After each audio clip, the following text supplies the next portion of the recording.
intermedia artists working with identity representation.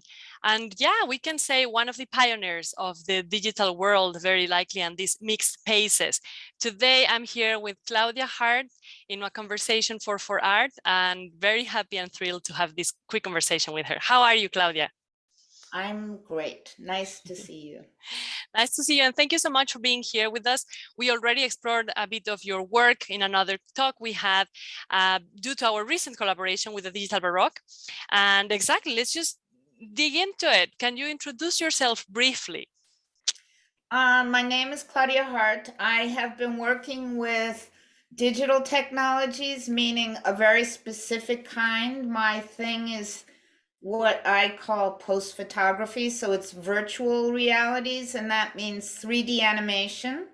And then other applications of this as they were invented, which was VR, AR, and sculptural objects, all the different technologies that use what we call simulations technologies. So I'm a pioneer in that area. I started working with it early. I was showing my work for about 15 years before these things became available.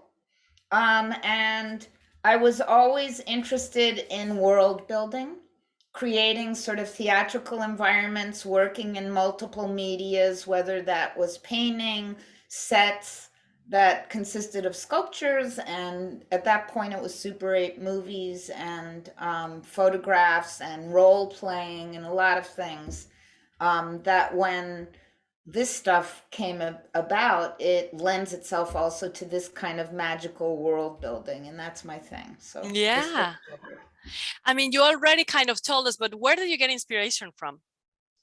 Where do I get my inspiration from?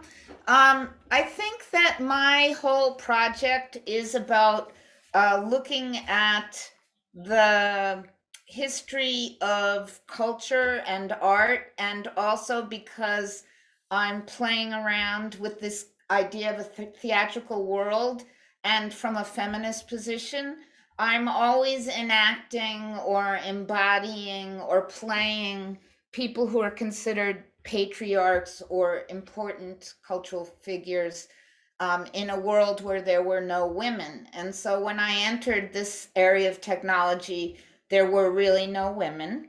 And so just being in that world was strange. And it was sort of a kind of me passing through history and time and culture where I'm always embodying these kind of patriarchs and playing with them as a woman. Thank you. So of course, I mean, you've been working already for a long time. Some of your most important exhibitions from VR and all these different mixed media has been from the 90s. So you have probably a lot of good memories from all these different shows. But what do you think would be one that you can share with us that changed your life or was a turning point or something interesting you would like to share with us? I think a turning point was a hybrid piece between virtual reality, augmented reality, and using those tools to do a combination opera fashion show at the I-Beam Center for Art and Technology in its former incarnation when it had a gigantic space in Chelsea, which was at that point the center of the New York art world. And I worked with Edmund Campion, who I've been collaborating with since, I guess, about 2010. And we developed both technologies and musical language to make a kind of immersive, spectacular environment where the performers, I had about 7 or 8, it was based on Alice in Wonderland in a very loose way. I had 7 Alices of all different genders, possible identities, and wearing augmented reality, magnificent, bizarre, wearable costumes. And we had, and they were all augmented, and I had people on the stage with tablets who were chasing us around, and a feedback movie filming that went into the audience.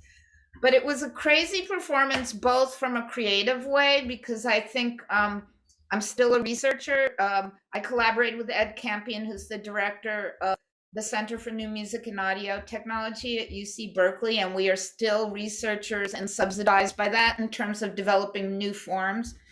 But it was crazy because of the mixtures of reality. What happened was the audience sort of went nuts and flooded the stage. We couldn't control them, and everyone got very excited, and that was pretty changing in terms of making me understand what these kind of how consciousness, it affects people's perceptions and consciousness so much that they sort of go nuts with this kind of thing. So yes, that. Pretty cool. Thank you. Okay, how then did you jump into NFT? I jumped into NFT because of another show that was also very important to me and life-changing, and that was an exhibition I did almost I guess about a year and a half ago at Bitforms Gallery in New York, and that's the gallery that represents me. And I did a show called The Ruins. Again, I was impersonating Matisse and Picasso. So I created a game world where I imagined myself as an art forger who was impersonating these masters of art history, which is Matisse and Picasso, and speaking in their voices. And that also included musical composition with Ed Campion, where he made a performative tool where I was performing Thomas Jefferson and Henry Ford and Walter Gropius and Jim Jones, who was a drink the Kool-Aid sort of crazy guy. And we turned my voice into a musical instrument, and we created this environment.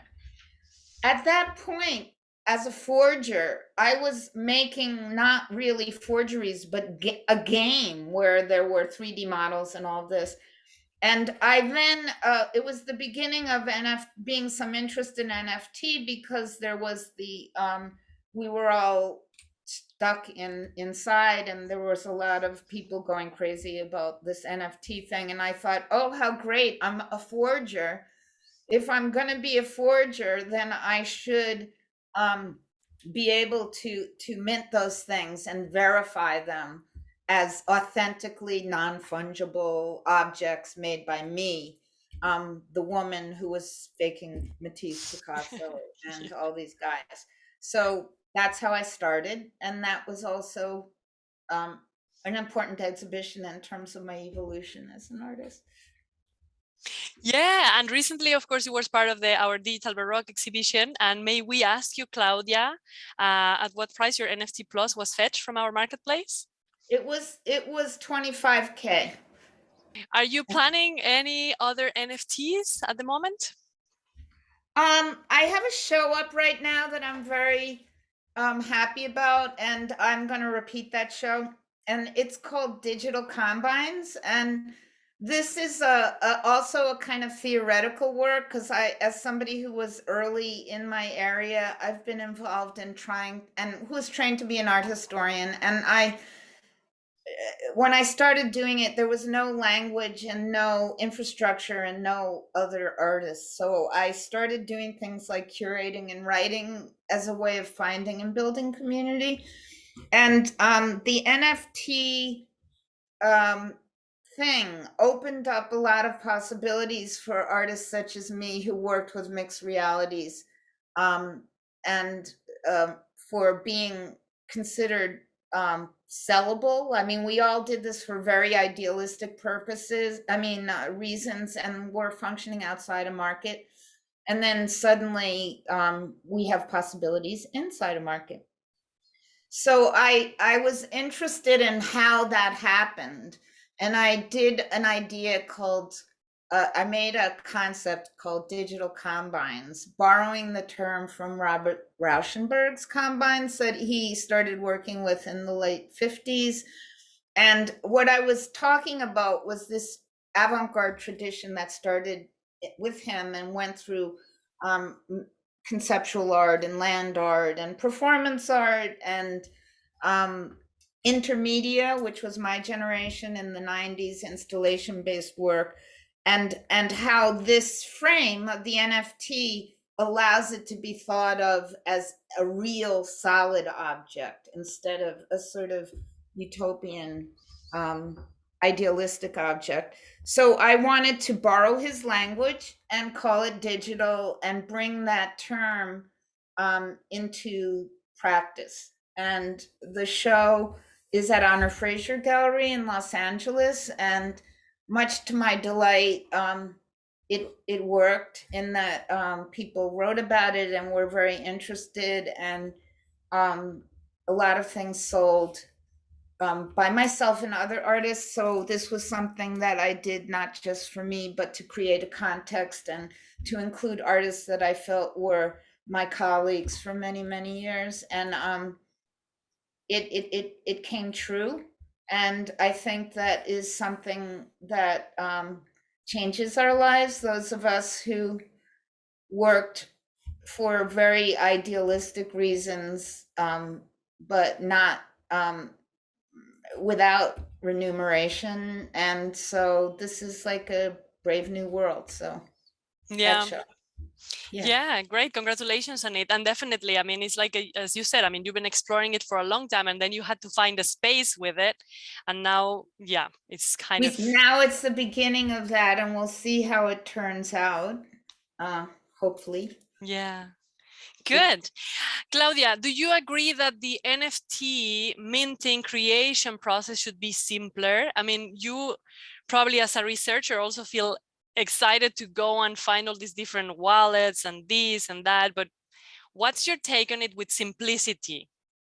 I think to me the most interesting thing about the NFT process is that it's a ledger that is both a ledger of art history and the history of the object and the conservation of the object, and a way of connecting those two things, also with its sale. So I think the minting process is expensive and obscure. If I know that for other artists it's very confusing. I mean, like you said, I'm a researcher and I've been working with these things for a long time and was trained to be an art historian. And so the idea of conservation and dealing with digital media in an analytic way, I have practiced that for 30 years. So it's not as difficult for me, but I think that is one of the problems. Yeah, how that can be made more available to artists who are not as expert. Yeah. How has been your experience with us with 4Art? I really enjoyed the collaboration, and what I found the most wonderful was how open you all were and wanted to learn and took seriously my concerns, because I am very idealistic and I am a purist. And so I've been very ambivalent about a lot of the hyper commerciality and speculative frenzy around NFT.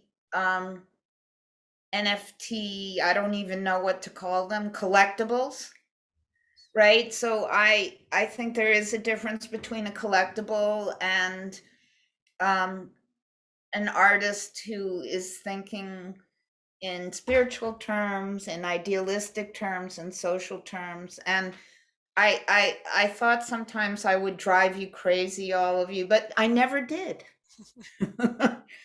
You always wanted to hear and help and make it happen in the way that I wanted to. And that was very special. So thank you. Thank you. We had a double thank you. Thank you. Thank you.